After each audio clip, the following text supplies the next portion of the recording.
Alright! Good morning Pilipinas and good morning world! At sa ating mga kababayang OFW at mga kababayan natin na nandyan sa Pilipinas na walang sawang sumuporta dito sa ating munting programa, thank you so much at mabuhay po tayong lahat hanggat gusto natin. Well, anyways, tuloy-tuloy po tayo sa tagabalita dito ng mga tamang balita at sagutin ang maling information na ipapakalat ng mga fake news peddlers ng mga anti-Marcos, lalo na doon galing po sa mga fentanyl na mga vlogger mga kaabayan. Yes, dapat silang sasagutin. Bakit? Kasi paghahayaan natin sila na lagi pong naninira araw-araw kay BBM at sa Marcos sa may session. Sa katagalan mga kaabayan, akala mga paninira ay magtotoo yan sa mata ng ibang tao.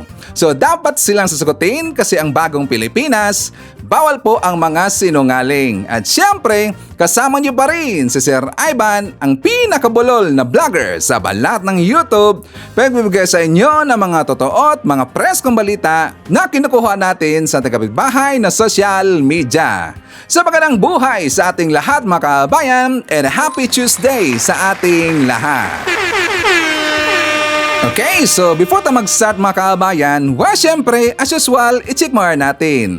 Kasi yung mga nakapasok sa ating top 5 commenters doon sa ating last vlog.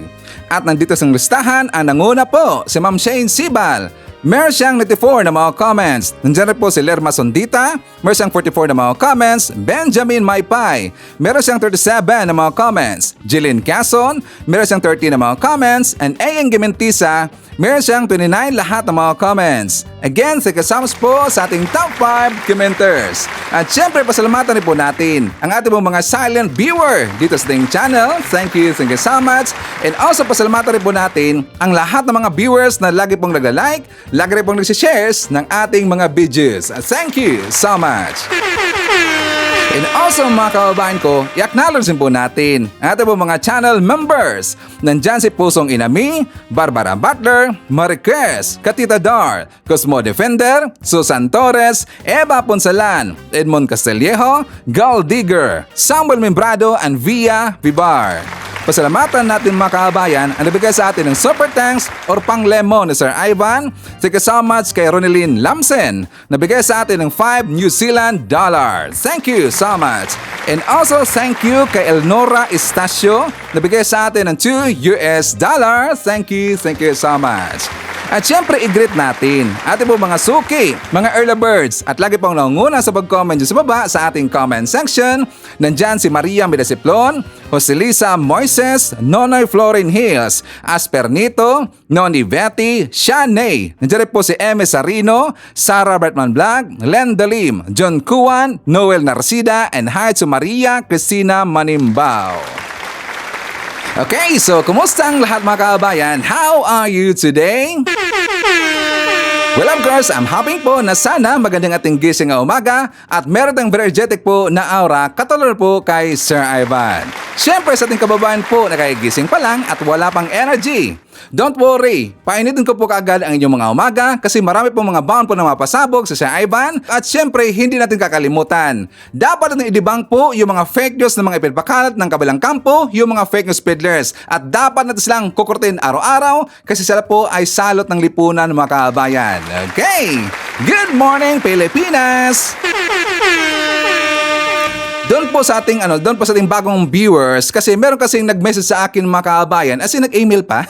Nag-message sa akin sa email. Sabi niya na PBM supporter na siya mga kababayan, Marcos supporter. Pero ang hindi niya daw nagustuhan sa atin, kung ano daw yung nakalagay sa thumbnail, hindi niya daw nakita sa ating topic mga kababayan. Siguro bago po sa ating channel. So dito po sa ating mga matagal po sa ating channel, alam po nila yan. Alam po nila yung estilo ni Sir Ivan.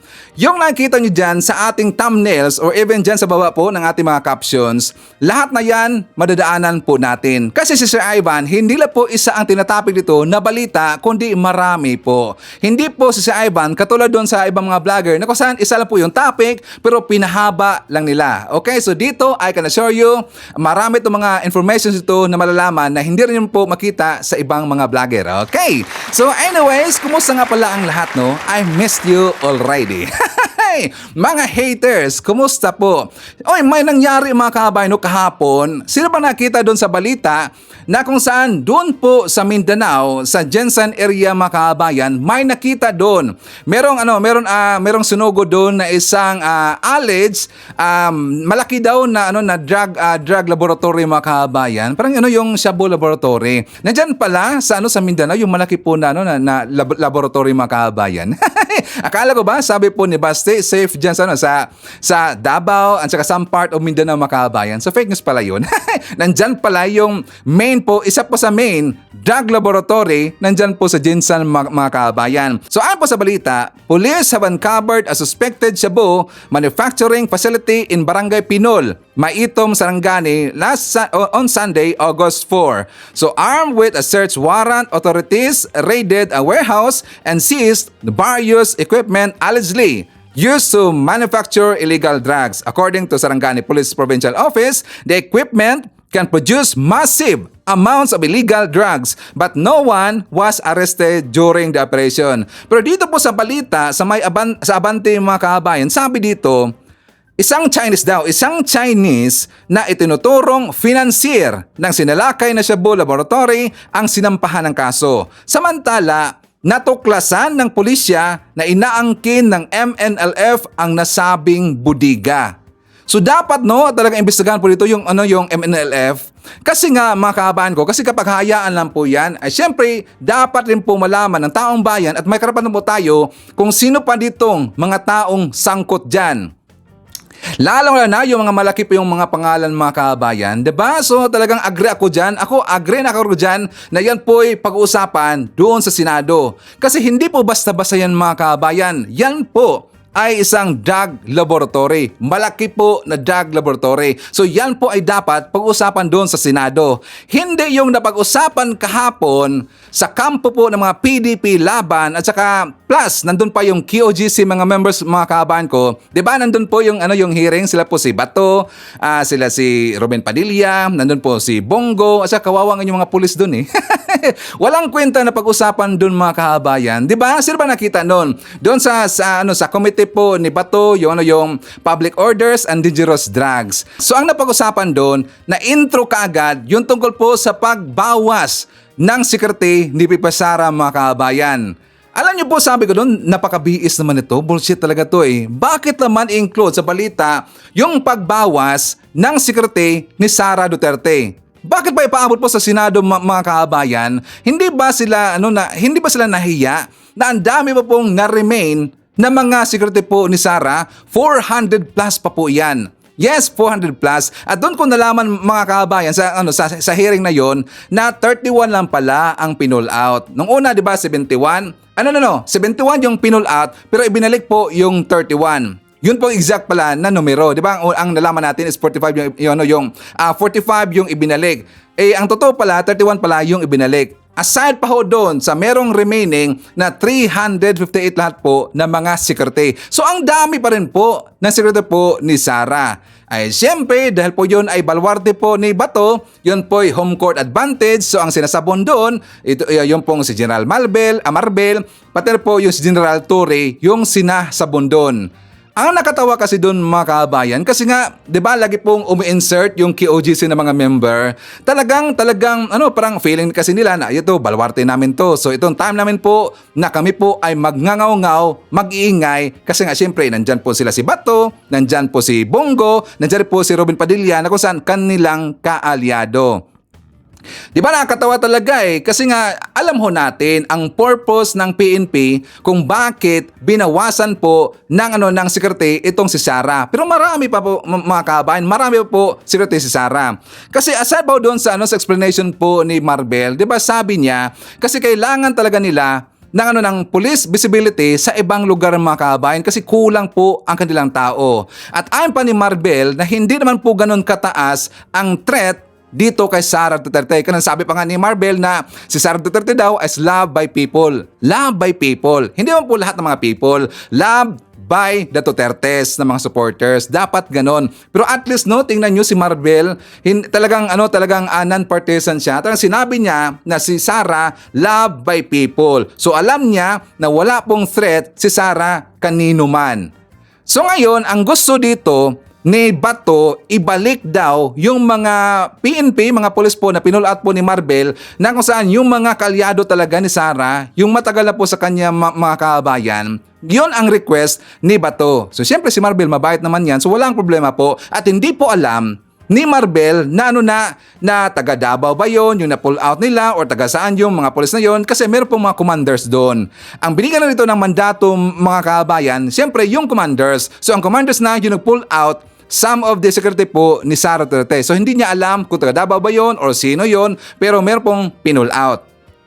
So pinagbigyan po ni Marbel mga kabayan na ibalik po yung mga tauhan ni Sara yung matagal na po sa kanya kasi yun daw ay pinakatiwalaan po ni Sara mga kabayan. Okay? So forward tayo. Ang laki pala ng budget na ibinigay dyan para po sa security po ni Sara mga kabayan. Doon ko po nalaman kay Attorney Larry Gadon, kay Sec Larry Gadon mga kabayan kasi meron siyang statement. Sabi dito sa sinabi po ni Larry Gadon, 500 million gastos ng gobyerno sa security ni BP Sara. Sabi po ni Attorney Larry Gadon mga kabayan. Isipin nyo yan, 500 million pesos, pagkakalangan natin is only 75 mga kabayan. Di ba? 75 yung nang laman ko kasi di ba yun po yung budget na ipinagtanggol po ni Secretary Gibo. Di ba 75 million pesos. Pero dito natin nalaman na 500 million pesos pala lahat ang bayad, ang budget para po sa security po ni Sara Duterte. Napakalaki no? Hindi ba sila nahihiya dyan? Di ba 500 million pesos? Ang laki niyan eh. Tapos kung susumadahin natin mga kabayan, abot po daw ng 50,000 pesos kada buwan po ang isa sa mga security dito ni Sara. Tapos 433 po yan lahat mga kabayan. So nga, kaya nga umaabot po ng 500 million pesos kasi nga 50,000 po each ang security po ni Sara. So ang laki talaga eh. Ikaw, magtanong po ako dito, okay lang ba sa inyo na ganun po kadami ang security po ni Sara Duterte? Isipin niyo po, 500 million pesos ang budget para po only lang po sa security po ni Sara Duterte mga kabayan. Di ba? Okay na ba? Please comment dyan sa baba at babasahin niyan mamaya ni Sir Ivan. Okay? And after that, ito pong si Bongo, abay nagpaipal mga kabayan.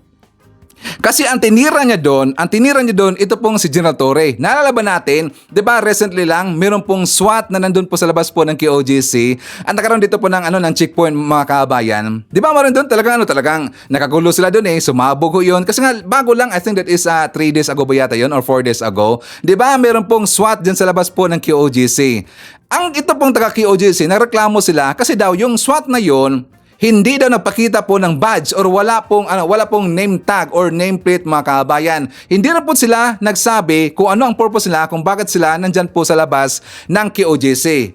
Ang nakaka-BS dito, ito kasing si Bongo, parang sabi niya kasi mga kabayan, na isa doon siya dito sa nangusog, alala mo yan nung ibinigay niya lahat ang kanyang power para po magkaroon dito po or madoble ang sweldo ng lahat ng PNP. Ang ibig sabihin, nanumbat po itong si Bongo. Sabi niya, inulit pa kanya mga PNP, mga kapulisan natin, sana isipin niyo po na isa po kami sa ginagawa namin ang lahat para po maging doble ang inyong mga sweldo. Gumong talaga Hindi ba niya inisip? Hindi ba siya nahiya dito, ito si Bongo mga kabayan, na yung perang inisweldo or binigay po na sweldo doon sa kapulisan natin, ay hindi naman pera lang yan, pera ho yan ng taong bayan. Galing ho yan sa tax ho natin. Pero pinagmukha niya dito, parang sinumbatan niya dito mga kabayan dahil daw siyempre isa rin po si Bongo na pumirma doon at gumawa po ng bill na yon na gagawin pong doble ang sweldo po ng PNP. Nanumbat ang gonggong, buti na lang siya po ay sinagot dito po ng General Torre na kung saan meron kasing wanted sa premises na yon. Ang ibig sabihin, meron pong wanted dyan po sa KOJC. For more details, let's watch this. Go ahead, Senator Bongo. Your Salamat, Mr. Chair. Let me remind the PNP that in its operational procedures, only necessary and reasonable force should be used to accomplish the task of enforcing the law and maintaining peace and order. The operational manual of the PNP also states that the use of weapons are only in lethal approach and as a last resort if the suspect is armed and dangerous, or if there is unlawful aggression or intention to cause severe injury. serious bodily harm or death to police officers and other people. At so mga nakarang araw po, may reports po nakarating na meron po mga naka-deploy na SWAT team, no? PNP SWAT team in full combat gear. Naka-full combat gear sila sa palibot ng central compound ng Kingdom of Jesus Christ sa Davao City. Nagdudulot po ito ng panic. Siyempre, lalo-lalo na po doon sa mga bata, sa mga estudyante, nagkaka-trauma po sila.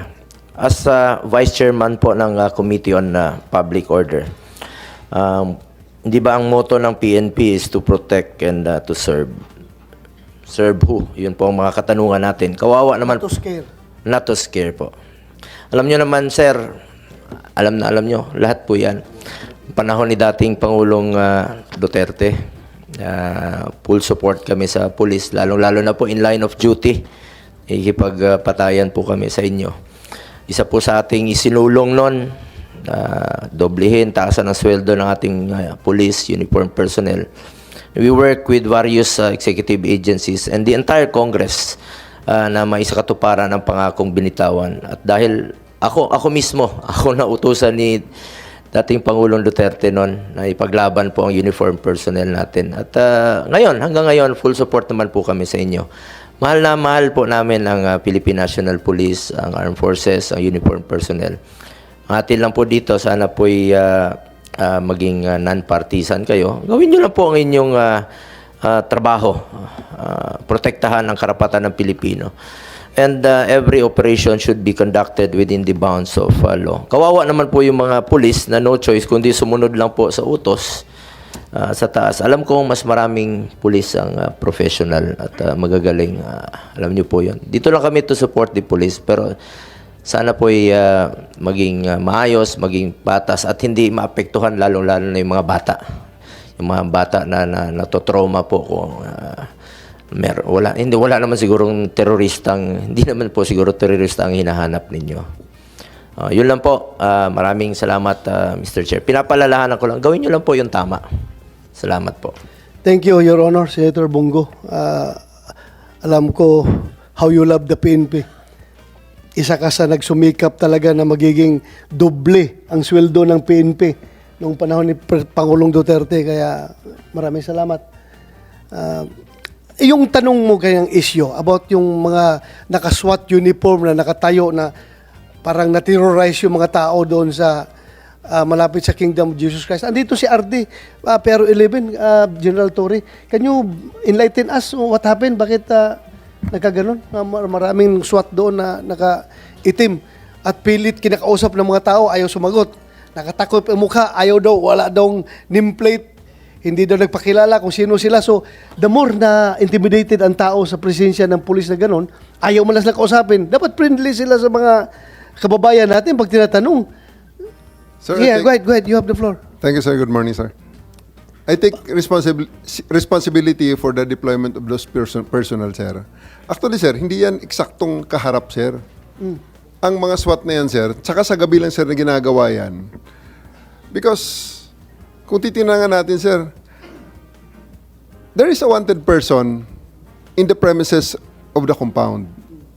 Nakita natin noong June 10, in-attempt nating i-serve ang warrant at hindi nga, sir, napasok talaga, sir, dahil talagang napakalaki ng resistance. And we're just very conscientious na bawasan lang ang possibility na makatakas, sir.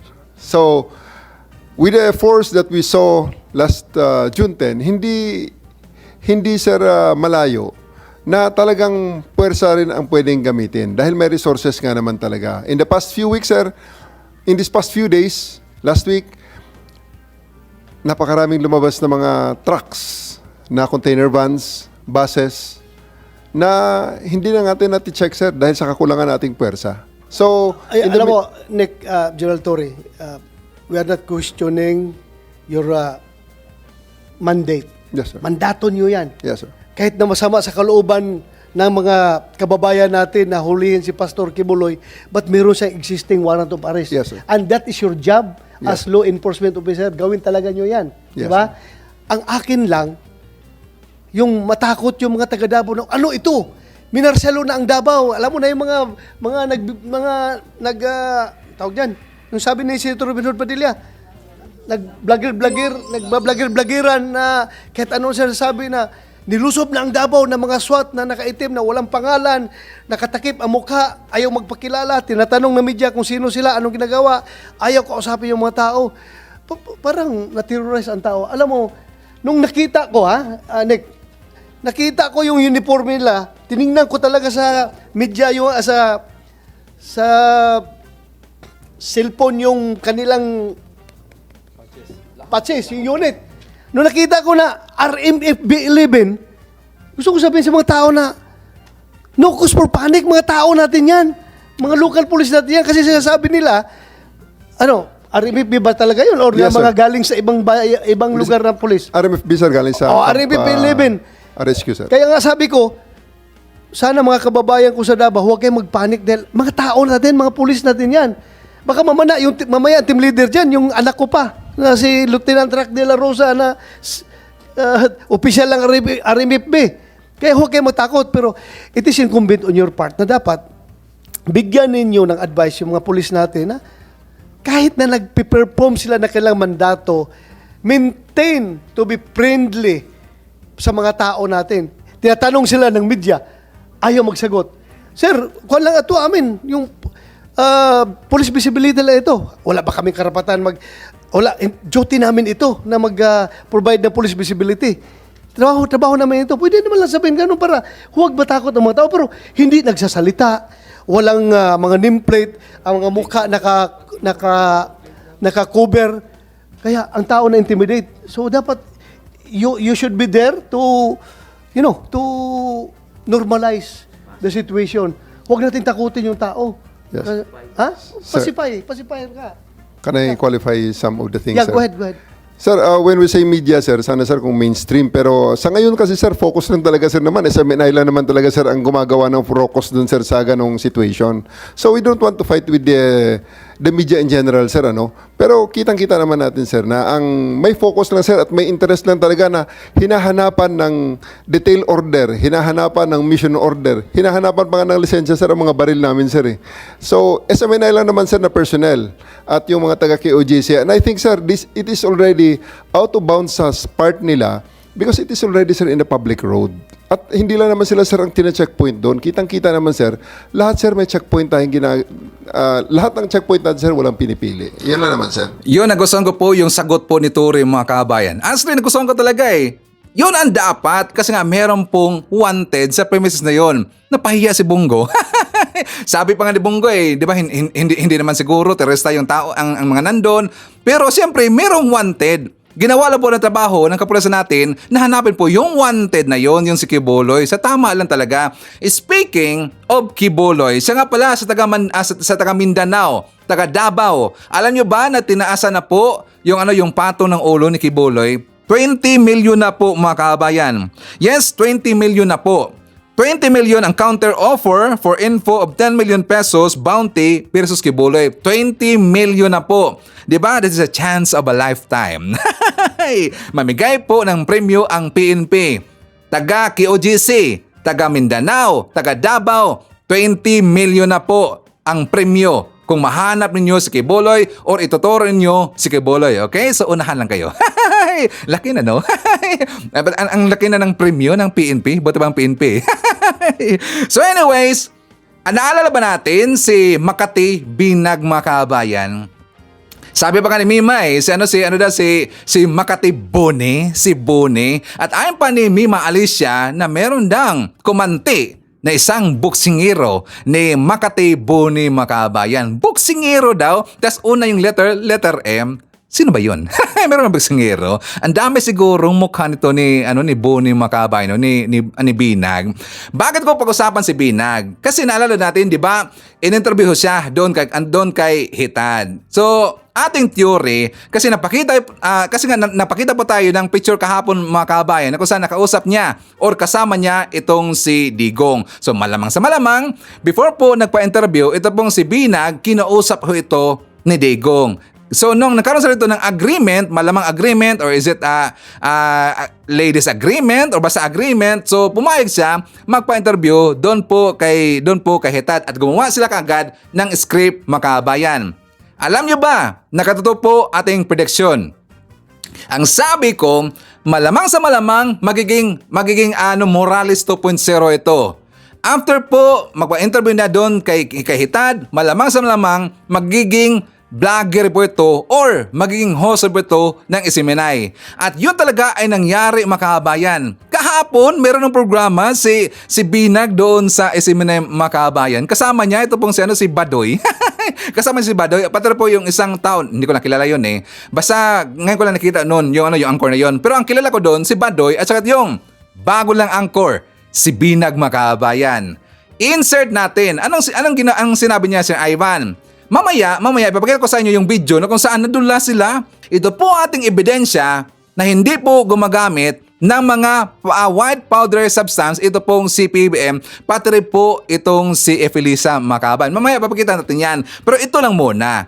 Kasi nga sinabi niya dito at dapat rin ito makita po ng kapulasan natin. Itong sinabi po ni Binag na kung saan mo siyang akusasyon dito, baka daw yung SWAT na nandun daw sa labas po ng QOGC, baka daw yung mga tao na yun, mga priso daw, mga kabayan, at saka nagsuotan daw ng mga uniform po ng SWAT or kapulasan natin kasi meron daw ginagawa ang mga tao dyan sa Davao na gagamitin yung priso, gagawing pulis or SWAT, mga kabayan. Diba? Grabe na alegasyon. Iparinig ko muna sa inyo ang kanilang pinag-usapan. For more details, let's watch this. Sinabi nga nila, di ba? Sabi na, mali mo, gumagamit sila ng mga preso to do it. Yeah, Ginagamit yeah. lang yung dito, yung gear ng Yeah. SWAT. You know, Yeah. guys, from sa mahal nating police at saka kapulisan, saka Armed Forces of the Philippines, please do not allow them to do that without a name, without a template, without any walang car plate. Yeah. Kasi po, yung pangalan po ng kapulisan at Armed Forces of the Philippines ang nakasalalay dito. Hindi nyo po alam, malay nyo po, nahahaluan na ng iba. O, di ba? Nag-akusa siya, mga kabayan, baka daw ginamit doon ng pulis, mga priso din ginamit, mga kabayan. At saka nagsusuot lang ng SWAT na uniform or police na uniform. Di ba? Grabe yan. Grabe napakakusa yan eh. At dapat talaga itong kanyang pahayag na to, dapat makita po to ng kapulisan natin kasi hindi yan maganda. Masisira po ang name ng PNP, mga kabayan. Okay? So mamaya, ipagpatuloy po natin po pag-usapan itong si Binag. Si Binag na naman.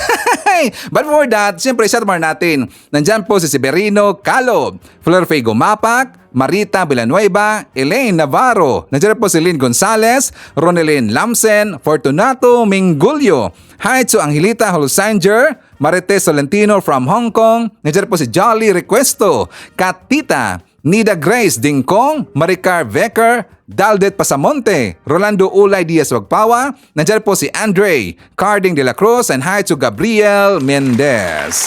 Okay, so before tayo magpapatuloy po sa balita po na mainit, mga kabayan, saka malilibang po tayo po na makatartaduhan ng kabilang kampo, pag-usapan po na natin yung good news. Siyempre, for more details, let's watch this. Natalakay naman sa naging courtesy call ng Defense Minister ng Germany kay Pangulong Ferdinand R. Marcos Jr. ang pagpapaigting ng malalim na ugnayan ng dalawang bansa pagdating sa iba't ibang aspeto, partikular na sa larangan ng depensa. Yan ang ulat ni Alan Francisco. Binigyang diin ni Pangulong Ferdinand R. Marcos Jr. ang matagal ng pagkakaibigan ng Pilipinas at Germany at ang pagtutulungan sa maraming aspeto. Nangyari yan sa pagbisita ni German Federal Ministry of Defense, Boris Pistorius, ngayong araw.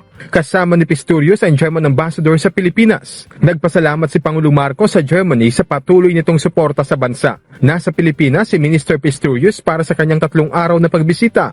Ito ang unang pagbisita sa Pilipinas ng isang German Defense Minister. Bahagi ang pagbisitang ito ng kanyang pagpunta sa Indo-Pacific region. Una siyang nagtungo sa Hawaii bago nagpunta sa South Korea at dito sa Pilipinas. Nagpasalamat naman si Minister Pistorius kay Pangulong Marcos para sa mainit na pagtanggap sa Malacanang. Inilarawan niya ang pakikipagpulong sa mga Filipino officials bilang very trustful at very candid. Handaan niyang makipagtulungan ng gobyerno ng Germany sa Pilipinas. Ang diplomatic ties sa pagitan ng Pilipinas at Germany ay naitatag noong October 8, 1954. Pinangunahan din ni Pangulong Marcos ang paggawad ng Presidential Gawad Career Executive Service at ang oath-taking ng mga bagong talagang Career Executive Service Officers o CESO. Sa kanyang talumpati, kinilala ni Pangulong Marcos ang mga napagtagumpayan ng mga career executives. Kasabay nito, ang panawagan ng Pangulo sa kanila na tuloy-tuloy lang sa pagiging partner para sa mas maunlad na bansa. So we continue to strengthen the CES. This year, we were able to increase the CES occupancy rate from 44% to 50% from the previous years. This is part of our target. This is part of our target under the Philippine Development Plan 2023 to 2028. So to our newly appointed CESOs, as you join this esteemed group and reaffirm your duties to provide quality and faithful service to the people, I would like to remind you that you have also taken on the Herculean task of upholding the highest ethical standards in your career wherever it is that you are serving. Nanawagan din si President Marcos sa mga civil servants na tiyakin ang tuloy-tuloy na mga programa ng gobyerno, kasabay ng pakikayat niyang panatilihin ang pagiging makabayan, kagalingan, integridad at spirituality. Nakatutok ang gobyerno sa paglaban sa deepfake o yung mga impormasyong hindi totoo pero pinalalabas nila na mukhang totoo para manloko ng tao. Sa programang Malacanang Insider ng Presidential Communications Office at ng inyong PTV, binigyang diin ni DICT Secretary Ivan John Uy na tuloy-tuloy ang investigasyon sa paglabas ng mga deepfake na ang mga biktima ay mga opisyal ng gobyerno at ilang celebrity. Sinabi ng kalihim na nakikipagtulungan sila sa mga social media company para masupil ang deepfake. Mubuo rin sila ng napapanahong mga panuntunan para tugunan ang deepfake lalo na kung may kinalaman sa national security. Naniniwala rin ang kalihim na dapat magkaroon ng isang mas komprehensibong batas na susugpo sa mga nagpapakalat ng maling impormasyon. Samantala, may payo rin si Secretary Uy sa publiko para hindi mabiktima ng deepfake. Pinasinayaan ni First Lady Liza Araneta Marcos ang selebrasyon ng ika-455th founding anniversary ng probinsya ng Cebu.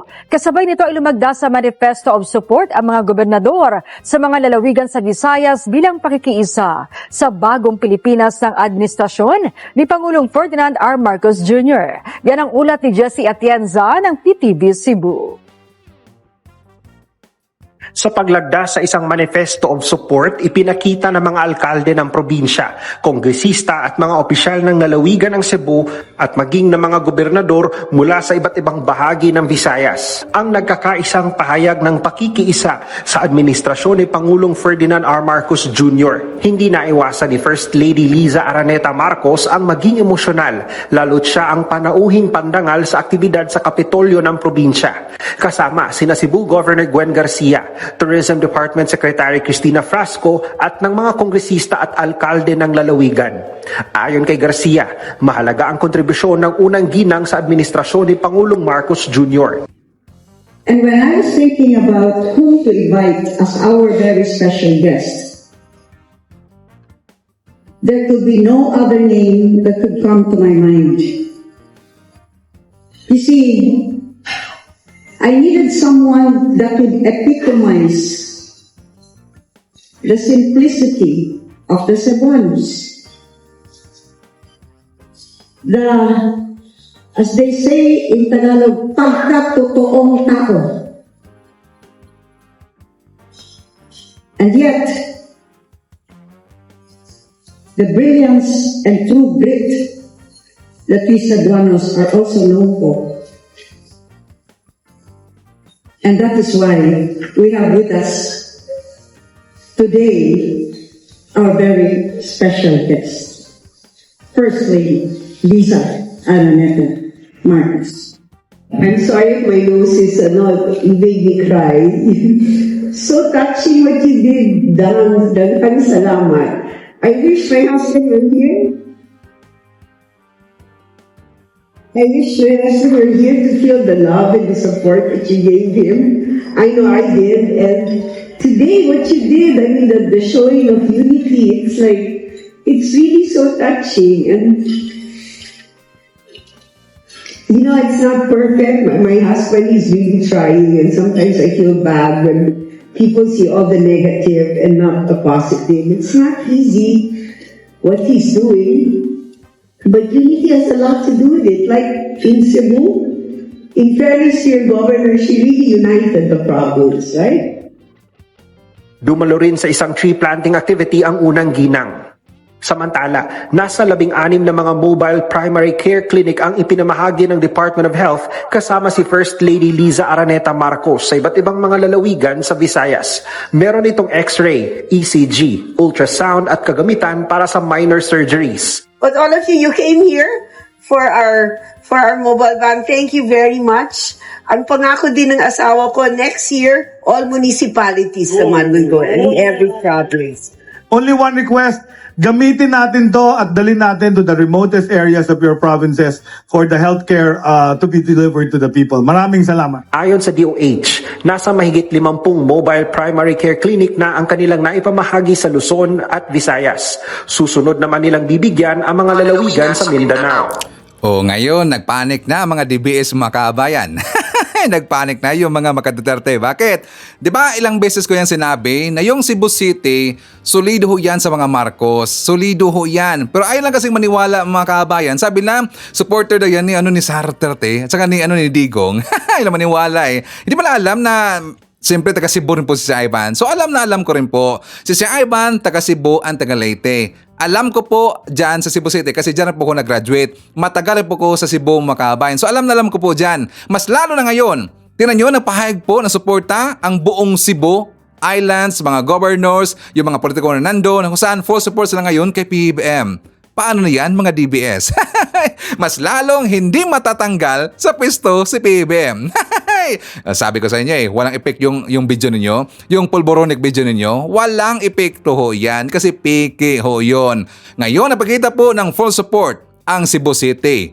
Noon pa ho yan makabayan, okay? So kung hindi niyo po narinig masyado yung sinabi po ni Efelisa makabayan, pero nakatas ko yun, honestly, yung tungkol po kay PBBM, ipakita ko lang sa inyo ang kanyang sinabi na kung saan ito po makabayan ko. Talagang natas ako dito. Bakit? Kasi totoo naman talaga eh. Sabi po ni Efelisa, tungkol kay PBBM, sabi niya, sometimes I feel bad when people see all the negative and not the positive. It's not easy what he's doing, si PBBM. But unity has a lot to do with him. Totoo talaga yan. Ang kanyang pinapatamaan dito, yung mga nira lagi kay PBBM, yung mga anti-Marcos or anti-PBBM, yung mga Makaduterte, Aliporos po ni Digong, Aliporos po ni Quiboloy, yung mga PDP, yung lagi pong nagpaparinig po kay PBBM. At yung mga membro rin po, mga nauto sa Maisog Rally, sila po ang pinaparinggan dito ni Efelisa. Correct ba I'm wrong? Diba? Kasi nga hindi sila satisfied sa gobyerno natin ayon na kay PBBM. Bakit? Kasi hindi na sila nakakapangurakot. Yun po ang malaking rason makabayan. Hindi na pala magawa ang kalang ginagawa noon. Makurakot naman kasi. Diba? At inaabuso po yung Malacanang. Okay, insert na ho natin. Ito pong si Binag Makabayan. Unang-una, ipakita ko muna sa inyo yung post po ni Butanding. Kasi si Butanding, meron siyang sinabi. Sabi niya, kahapon makaban, sabi niya, keep Malacanang drug-free daw. Keep Malacanang drug-free. So kung babasahin niyan, ang pangit talaga eh. Ang ibig mong sabihin, maraming drugas dyan sa Malacanang makabayan. So balik ta rin ho natin. Sa panahon po ni Digong, dapat sabihin natin, keep pokpok free ang Malacanang. Sakto ba? Kasi maraming pokpok sa panahon na yan ni Digong. Maraming pokpok po na mga ipinasok doon sa Malacanang. Diba? So dapat ang panawagan natin, keep Malacanang pokpok free sa panahon po ni Digong. Sino nagsabi na may mga pokpok po ipinasok sa Malacanang? Diba sabi ho yan ni Kap Ninyo Makabayan? Nakalimutan ba natin sinabi po ni Kap Ninyo? Si Ninyo credible. Bakit? Nakakasama ho yan noon lagi ni Banat Bay Makabayan. Nakakasama ho yan lagi noon ni Muka Oson. So alam na alam niya. Alam na alam niya ang kalakaran, ang ginagawa po sa loob po ng Malacanang. Nandun po itong si Digong, sila si Bongo. Alam niya po yung mga alipuris po ni Digong. So ang panawagan natin sa panahon po ni Digong, keep Malacanang pokpok free. Speaking of pokpok, si Sir Ivan, siyempre yung bagong star witness sila. Sakto ba? High level highest paid na isang escort. Totoo ba na escort yun mga kabayan? Marami kasing nagsasabi, escort daw yun eh. Meron siyang anak na 5. Ang 3 dyan, iba-iba ang ama. Pero tong 2, hindi natin alam. Baka yung boksingero. Diba? Sakto ba mga kabayan? Ayon sa kanila eh. Tsaka marami na pong nagsasabi sa akin eh, 5 yung anak, 3 iba-iba, yung 3, iba-iba yung ama. Grabe no, talagang mahilig sa saging eh. Mahilig siguro madali po ma-in love kapag may pera kaagad. So ganun po yung mga escort, ganun po yung POK 2 times. Nakakainis naman kasi sabi dito mga kabayan ko, before to ni-insert po, ilagay po itong si Binag. May nag-comment kasi, ito pong isang gunggong na siyempre DBS mga kabayan ko, nilagay niya yung picture po daw di umano ni PBM yung Polboronic video. Sabi dito po ni Roque, post po ni Roque, ni retag niya, ni-repost niya, Coke Zero and regular Coke, still a Coke. Nilagyan po ni Ranran, itong si Ranran kilala ho yan na DDS na vlogger doon po sa Twitter. Sabi niya, there is an eyewitness na po. First-hand information. Ipakulong nyo ng libel kung di totoo. The state of mind is a national interest. Please, BBM, do the drug test. Nanawagan sila ng drug test. Ang dapat nga ipa-drug test yung si Basti talaga. Diba mga kabayan? Ang dapat nga ipa-drug test yung si Basti. Purmahan pa lang, adik na eh. Purmahan pa lang mga kabayan, ang daming tato. Diba? Ay, hindi naman po may tato lahat adik. Pero may video ko siya noon. 'Di ba? Kasama niya yung kanyang girlfriend noon makaban, high na high sila eh. So masabi natin dito, baka hanggang ngayon ganun pa rin. Ang dapat mapadag test yang si Basti, hindi po si PBM. Kasi nakikita po natin si PBM, matino po na tao at magaling po na leader. Dahil lang ingay sila, meron ng eyewitness, naka-witness daw na gumagamit si PBM, ipakita ko sa inyo. Ito po programa po ngayon ni Star Witness, ito pong si Makati Bune, na kung saan kasama na ngayon ni Badoy Makabayan. Dito nadulas siya, nahirapan nga silang umiskip eh. Sa sinabi po ni Bune Makabayan, nahirapan silang umiskip kasi itong si Bune, sabi niya mismo siya nagsabi na hindi niya daw totally, harap-harapang nakita si PBM na gumamit po ng cocaine. Hindi po. Nakita niya kasi malayo daw sila makabayan or malayo daw siya makabayan. Pero hindi nila nakita sa malapitan as in kaharapan niya, hindi nakita. Sa malayo lang daw, pero napalusot siya makabayan, muntikan talaga eh. Iparinig ko sa inyo para alam mo natin yung istorya. For more details, let's watch this. Question, Kathy. Okay. I'm sad for him. Yeah. When I saw the cocaine video, I saw a very broken man. Yeah. So my question to you, is there not anybody in this man's life who loves him enough to say, step down? Okay? Step down and get some help. Alam niyo po, I think may magsasabi. What we've been seeing, no, for instance, the first lady, no, tinutungga niya, halatang halata, no. So I'm so sad for my country. I'm so sad for my country because ganito ba yon? Is this what we deserve? Diba? And we hear all sorts of things, no, na the first lady beats up the president in front of everybody, no? In front of me doing it eh. Ngayon lang eh, yung naging kami, doon ko lang nakita eh. So, Ano yung nakita mo? yun nga, that they're taking it, they're doing it. So, The president. You saw the president do it. to be honest, like, I didn't see, but I saw them, like, grupo sila. Kasi Yes. whenever they're in one, like, kasi private yan sila. Yes. They just invite, like, in their house. Then doon nila gagawin yun. So, meron lang public na few people na kahit sa clubs, publicly ginagawa nila yun. So even though you didn't see him, the people who were there did it. Yeah. I mean, there wasn't anybody there except you. And I can see that they're doing it. It's just that, if you ask me na, harapan na kami ng presidente, hindi ko nakita yun. Yes, But yes. I see them from afar. Yun, di po ba? Yun. Kaso nakita mo din. Nakita mo din from afar. Oh, di ba nagpalusot? Nadula sa mga gonggong. Yan kasi ang problema kapag kayo ay sinungaling. Kapag scripted po ang inyong mga sinasabi. Di ba? Itong si Binag, malamang sa malamang natakot siguro na kasuhan makabayan. Bilang ng iba eh. Kung i-compare natin sa kanyang interview doon kay Hitad, di ba? Confident siya dun, very confident. Nakita niya, gumagamit daw si Felisa, itong si PBBM, yung grupo nila doon. Confident niya sinabi, tas dito, bigla siyang umiba makabayan. Bigla niya sinabi na hindi niya daw nakita si PBBM sa malapitan, sa malayo lang daw siya makabayan. Pero nakita niya na they're doing it daw, na gumagamit. Pero sa malapitan, hindi niya nakita na gumamit itong si PBBM. Gonggong talaga. Pero bakit niya ipinamukha doon sa kanyang interview kay Hitad na gumagamit na si PBBM? Or gumagamit po si PBBM at saka si Felisa. Gonggong talaga eh. Dapat talaga kasuhan tong gonggong na to makabayan. Nakakainis naman kasi, di ba? Yan po, magtanong tayo. Magkano kaya ang talent fee ngayon ni Binag Makabayan?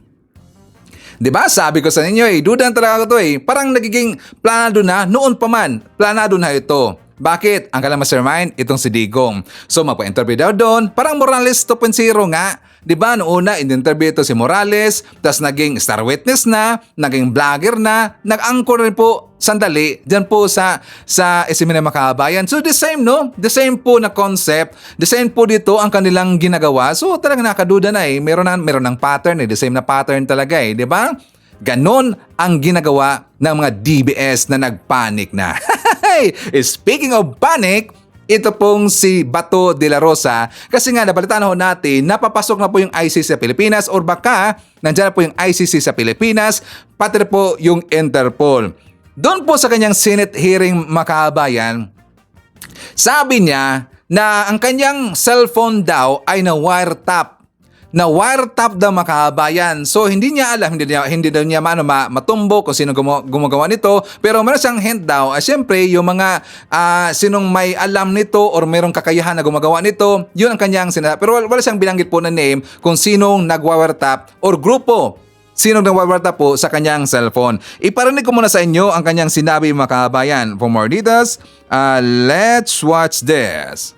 Short reaction lang sa sinabi mo.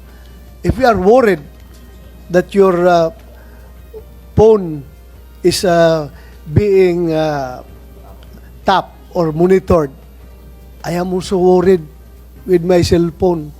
I know. I've been a police officer and I know that my phone is being tapped right now. I am very sure of that. But as to who are these people doing it, I cannot definitely say. And as to the technology that they're using, I cannot definitely say kung ano yung ginagamit na. Pero I know, feel ko na tinatap yung cellphone ko for a couple of months na. Kung sino may capability niyan, I just don't know kung sino. But I am sure. I'm pretty sure. Okay, so bakit nga pala? Ang konteksto kasi nito makabayan, bakit nga pala napasok po yung wiretapping na issue? Kasi yung taga-KOGC, sabi nila, according sa kanila, na wina-wiretap na daw ang kanilang mga phone. Ang kanilang phone makabayan, kanilang phone, wina-wiretap. Diba? Tas alam ko, ito nagsabi to, hindi masyado knowledgeable po tungkol po sa wiretapping in terms po of cellphone makabayan.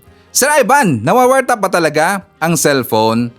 Pwede ho yan makabayan as long as ininstalan po ng spyware.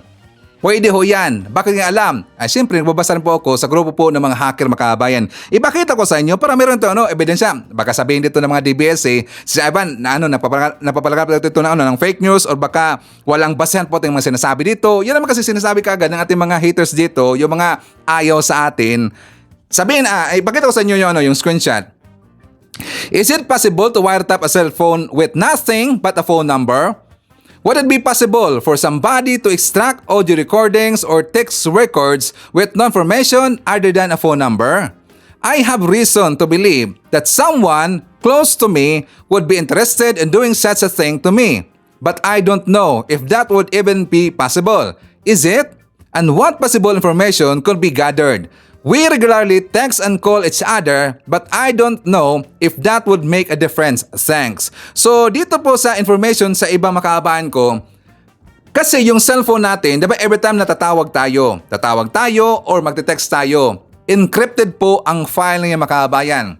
Totoo yan. Encrypted ho yan. Alam mo yan ng mga technician dito or yung mga IT na mga knowledgeable din po makabayan. So yung mga pinagtatawag natin po, encrypted ho yan, pati po yung text. So in order po na pwede ma-extract ho yan kung sino mang mga tao na gusto pong malaman ang inyong mga conversations, kailangan niya ng spyware sa inyong cellphones. Kailangan ho yan. So sino ba ang magiging kasangkot dito? Meron kang kakonsyaba sa internet provider. Paano gawin niya makabayan? Ituturo ko ba dito? Parang delikado eh. Parang hindi na lang siguro eh. Baka matiktikan tayo eh. Kailangan iris. Wag na yun. Pangit. Baka madali tayo eh. Basta ayaw ko lang ituro kung paano yan. Pero according lang ho yan ha. According lang dito dun sa nabasa ko. And also, ipakita ko na po sa inyo, nag-comment po itong si Relax Dude. You would have to find a way for their provider to send you any of the traffic that you want and also trick them into setting up their side of the virtual tunnel. Most likely not. So, ibig sabihin, kung meron tao po gusto akong i-wiretap ang cellphone, so meron pong kukontak sa aking makabayan. Mapapakilala to either internet provider, service provider, or either kung sino pang tao na yon. Tapos i-trick ka, parang lulukohin ka na, install mo yung applications to, maganda to, mananalo ka dito. Yung mga ganun, yung mga applications, hindi nyo alam, may spyware ho yan. Like for example, yung phishing, yung may ipapadala sa inyo ng mga files that i-install ninyo, applications yon, pero gumagana yon. Pero hindi mo alam sa likod ng programa na yon, yun po spyware. So, ayaw ko lang sabihin ng masyadong informations kasi napakaano yan eh. Parang, basta awag na lang yan makaban. Okay? Pero but you have the idea. Base to sa aking nabasa. Ayaw kong i-claim. Unang-una, mga haters, ayaw kong i-claim na ito po ay base sa aking knowledge. Base na po ito sa aking nabasa. Okay? Ayaw kong, yan, delikado yan eh. Okay? So anyways, you have the idea. So hindi po ganun ka-easy na i-wiretap po ang ating cellphone makabayan. Hindi po ganun ka-easy. Very tricky ho yan. Ang sinabi po ni Bato, ito pagkaintindi ko kasi si Bato nagpanik na. So malamang sa malamang siya po ay nag-hallucinate makabayan. Nag-hallucinate na po itong si Bato. 'Di ba sinabi niya noon ay niya makulong kasi nga kawawa daw ang kanyang mga apo, mamimiss niya ang kanyang mga apo. Ngayon, alam po niya at alam talaga niya. Nandyan na po yung ICC sa Pilipinas. Nandyan na po yung Interpol. Pero yung sinabi po ni Botanding na wala pong kakayahan ang Interpol na wala pong kakayahan ng ICC na mag-serve po ng warrant of arrest. Yes, that's true. Wala pong kakayahan ang ICC na mag-serve po ng warrant of arrest, kundi ang Interpol po. Ang Interpol po ang mag-serve po ng warrant makabayan. So alam po yan ni Bato de la Rosa. Alam po yan ni Digong. Kaya nga nagkaroon dito po ng diversion. Ang diversion nila, ito pong si Makati Buni Binag. Diba? Sakto ba ang turin si Ivan? Okay, so before na mag-jump po sa next topic, isalmar natin. Nandyan po si Ros Guevara, Lida Magali, Lyja Boxet, hi to Joseph Magalion, Lolita Lopez, William Esteban Verdugo, Gemma Sampilo Camarines, si Mizo LB, hi to Bibi Macdoms, nandiyan po si Wing Salvatierra, hi to Nonsky Pasamonte, Beth Modisto, nandiyan po si Alicia Lig, Caroline Campos, Rodolfo Porti, and Bibi Garcia. Okay, so ipakita ko muna sa inyo yung post po na, di ba alam mo natin nanalo po si Carlos Yulo for the second time ng ginto makabayan. So dalawa na po ang medalya na ginto po ni Carlos Yulo. As usual, kung meron mang Olympics, meron pong IPA Olympics makabayan, yung mga IPAL. Kasi nga, di ba may post po kagad si PBM na gin-greet niya, gin-congratulate niya si Carlos Yulo. Pati rin po si Felisa, nakita ko rin po yun si Speaker Martin Valdez, nag-greet po kay Carlos Yulo. Pero wala din nakita na inilagay po yung mukha nila makabayan. Wala po. For example, ito po kay PBM. May nakita ba tayo inilagay po sa picture po ni Yulo ang mukha po ni PBM? Pati po si Felisa, wala rin pong nilagay na mukha niya kasama si Yulo. And third, si Speaker Martin Valdez, wala pong inilagay na mukha na kasama niya itong si Yulo makabayan. Pero itong mga ipal na mga politiko, ang laki ng mukha. Di ba ang laki ng mukha makabayan? Talagang ipal talaga eh. Sinakyan nila pinulitikan nila yung pagkapanalo po ni Yulo. Totoo naman talaga, pinulitikan nila ang pagkapanalo po ni Yulo. Malaki pa nga ang mukha nila kaysa kay Yulo makabayan. So dito, itong mga gunggong na ito, IPA talaga. Kaya dapat tatawagin natin po na IPA Olympics. IPA Olympics. Kung meron mang kung meron mang Olympics, meron pong Ipa-Olympics. Okay? So, yung mga taong ganyan, yan po ay mga alipores ni Digong. So, siya na po natin. Nandyan po si Myrna Borromeo, Catherine de Mendoza, Apple Nash. Nandyan po si Losbel de Nakima, Victor Robin, Hato Jess Tubtor from Calamba, Laguna. Nandyan po si Luisa Yamamoto, Evelyn Garcia, Sport Shinobi from South Korea, Pamilya Lota, hi daw kay na Sir Arif and Madam Rim at saka sa kanyang mga anak na nandyan sa Scotland. Greetings from Eva Atienza at kay Marisa. Hi to Aurora Mercado and family ng Mangaldan, Pangasinan. John Wick from Barangay 181 Pasay City. Nandyan rin po si Jemson, si Jemboy, si Jeriel, ang Regina Mandawi, Cebu. Greetings from Rodolfo Rarabor of Tansa, Cavite. And hi to Ashen. Nandiyan po si hi to Kagawad Lots, Phil and Moder Sofia, Alicia at Ate Selma from Santa Barbara, Pangasinan. And hi to Jeline Quiason. Okay, so yan pong ating mga nakalap na mga balitang ngayong araw. Kung nakaabot ka po sa person na to, sana nakapag-like na ho tayo. Libre po ang mag-share. Libre din ang mag-subscribe. Again, maraming salamat sa mga viewers na hindi nag-skip ng ating mga commercials. Thank you so much. At before natin tatapusin ang ating programa ngayong araw, sana sabayan nyo si Sir Ivan para sa ating live messaging prayer.